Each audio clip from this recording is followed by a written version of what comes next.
Hi friends, welcome to IAS APSC TSP lectures. ఈరోజు ఎకానమీకి సంబంధించిన ఒక ఇంపార్టెంట్ హ్యాక్ అనేది మీకు షేర్ చేస్తాను. సో ఫస్ట్ ఇక్కడ మనకి గ్రూప్ 2011 పేపర్ని బేస్ చేసుకుంటే మనకి ఒక ఇంపార్టెంట్ కీవర్డ్ అనేది మనకి హైలైట్ అయింది. ఫ్రమ్ 2011 టు లేటెస్ట్ రీసెంట్గా మీరు రాసిన గ్రూప్ 2 స్క్రీనింగ్లో కూడా మనకి ఈ కీవర్డ్ అనేది రిఫ్లెక్ట్ అయింది. ఆ కీవర్డ్ ఏంటి? మనకి గ్రోత్ రేట్. అయితే ఈ గ్రోత్ రేట్ సంబంధించి అటు Indian economy and AP economy అన్ని ఏరియాస్లో కూడా వీళ్ళు డిఫరెంట్ సెక్టర్స్ మీద క్వశ్చన్స్ రావడం జరిగింది. సో అవి క్వశ్చన్ ప్యాటర్న్ అనేది ఫస్ట్ అర్థం చేసుకుంటే మనకి ఎక్కడ ఫోకస్ చేయాలో మనకు అర్థమవుతుంది. ఇక్కడ ఈ క్వశ్చన్ చూసుకుంటే during 1957 to 2006 the annual growth rate of large and medium scale industries in APS. ఇక్కడ డైరెక్ట్గా మనకి పర్సంటేజ్ అడిగారు. అంటే ఎగ్జాక్ట్గా మనకి గ్రోత్ రేట్ ఎంత అనేది నంబర్ ఐడియా ఉంటే మనం ఈజీగా ఆప్షన్ అనేది సెలెక్ట్ చేయొచ్చు. కానీ ఇంకో టైప్ ఆఫ్ క్వశ్చన్ మనకు కనిపించింది. అదేంటంటే ఫర్ ఎగ్జాంపుల్ ఇక్కడ ఇది కొంచెం అనలిటికల్ బేస్ క్వశ్చన్. ఇది కొంచెం కాన్సెప్ట్ మీద మనకి క్లారిటీ ఉంటే ఈజీగా మనకి ఆన్సర్ చేయొచ్చు. సో కంటెక్స్ట్ అనేది ఇంపార్టెంట్ ఇక్కడ. ఫర్ ఎగ్జాంపుల్ ఇది అనలిటికల్ బేస్ క్వశ్చన్ అనేది మనకి క్లియర్గా కనిపిస్తుంది. అలాగే ఇక్కడ చూసుకున్నా కూడా కొంచెం మనకి డైరెక్ట్ క్వశ్చనే కానీ ఏ సెక్టర్ మీద మనకి ఎగ్జాక్ట్గా ఆ గ్రోత్ రేట్ అనేది రిఫ్లెక్ట్ అయిందని ఈ టైప్ ఆఫ్ క్వశ్చన్స్లో కూడా మనకి వచ్చే అవకాశం ఉంది ఇప్పుడు గ్రూప్ 2 మెయిన్స్లో.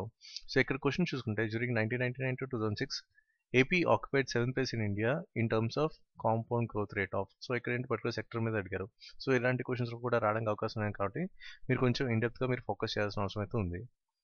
నెక్స్ట్ 2012 గ్రూప్ 2 చూసుకుంటే సేమ్ అదే కీవర్డ్ మీద మనకి క్వశ్చన్స్ వచ్చాయి. ఇక్కడ చూసుకుంటే as per the advance estimates release by CSO on 7th Feb 2012 the growth rate of agriculture and allied sectors is how much percentage. ఇక్కడ ఏంటి డైరెక్ట్గా పర్సంటేజ్ మీద అడిగారు. సో ఇది ఒక టైప్ ఆఫ్ క్వశ్చన్ మీకు ఆల్రెడీ చెప్పాను.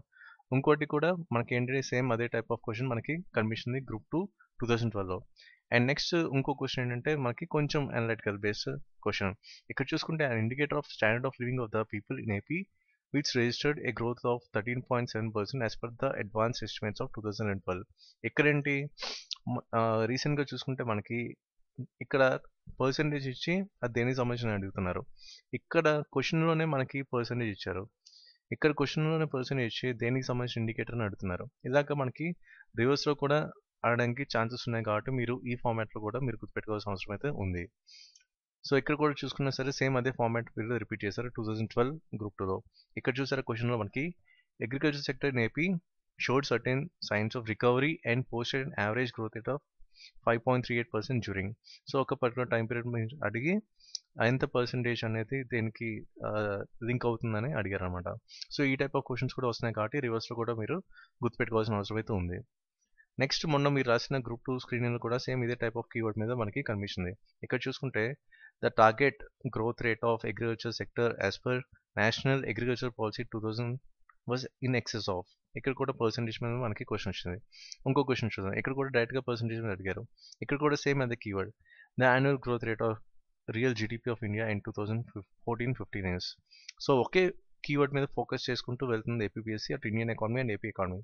ఈవెన్ రీసెంట్గా జరిగిన అసిస్టెంట్ బీసీ వెల్ఫేర్ ఆఫీసర్ ఎగ్జామ్లో కూడా సేమ్ అదే కీవర్డ్ మనకు టచ్ అయింది. ఇక్కడ చూసారా 5 year ప్లాన్ నుంచి ఇచ్చి అటు యాక్చువల్ గ్రోత్ రేట్ కూడా అడిగారు. ఇవన్నీ కూడా కొంచెం బైహార్ట్ చేయడం కష్టం, కానీ మీరు కనుక నంబర్ నిమోనిక్స్ కనుక అప్లై చేస్తే మీకు ఏంటంటే సింప్లిఫై అయిపోతుంది. మీకు చాలాసార్లు చెప్పాను నంబర్ నిమోనిక్స్ అనేది మీకు బాగా హెల్ప్ అవుతాయని. సో ఇది మెయిన్ ఫోకస్ కీవర్డ్ అండ్ ఇది ఇంపార్టెంట్ హ్యాక్ మీతో షేర్ చేయడానికి ఉంటుంది. ఏబిపిఎస్సి మనకి పాస్ట్ పేపర్స్ అనలైజ్ చేసిన తర్వాత రైట్ ఫ్రమ్ 2011 ఎవ్రీ ఇయర్ కూడా ఈ పర్టికులర్ కీవర్డ్ అంటే గ్రోత్ రేట్ అనే కీవర్డ్ మీద మనం ఫోకస్ చేసుకుంటూ చాలా క్వశ్చన్స్ మనకు కనిపిస్తున్నాయి. అట్లీస్ట్ ఒక 2 to 3 క్వశ్చన్స్ రావడానికి అవకాశం ఉంది మీకు మెయిన్స్లో. సో దీని మీద మీరు ఫోకస్ చేయాల్సిన అవసరం అయితే ఉంది. So that's it for this video and please subscribe to our channel IAS APSC TSP సెక్చర్స్. Thank you.